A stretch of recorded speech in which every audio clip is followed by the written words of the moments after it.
আমি তোমাকে ভালোবাসি নীলা, প্রচন্ড ভালোবাসি। মামা, মামা তোর শালা রিক্সা মনে হয় গিয়া প্লেন ধরবো, দাঁড়ানোর সময় নেই। রিক্সা কেউ ডাকলে রিক্সা আসবে? দেখে মনে হচ্ছে আপনি ওকে চা খেতে ডাকতেছেন। আপনিও তো ডাকলেন, আসলো না। আর চায়ের দোকানে দাঁড়িয়ে আছি, চা খেলে খাবে।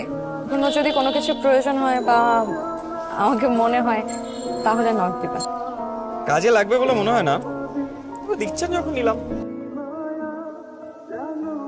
এরকম একটা ছেলের কাছে তোকে কেন যেতে হবে? হ্যাঁ, প্রেম করে তুই বিয়ে করছিলি, তারপর পালাই গেলি, কয়েকদিন সংসারও করলি।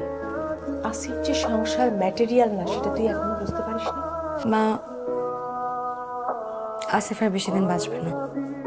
চলে যাওয়া মানুষটা যখন ফিরে আসে, এর থেকে আনন্দের আর কিছু হতে পারে না। মানুষ জীবনে দুইটা জায়গা থেকে সবচেয়ে বেশি শেখে, একটা হচ্ছে বাবা মা, একটা হচ্ছে সম্মান।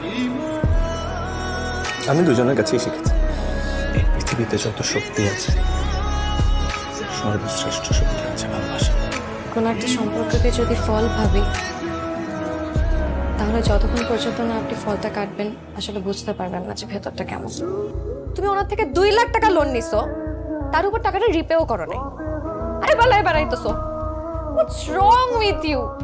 তারপর তুমি ফোন বন্ধ করে 4-5 দিনের জন্য তোমার ফ্রেন্ডদের সাথে ট্যুরে চলে যাও।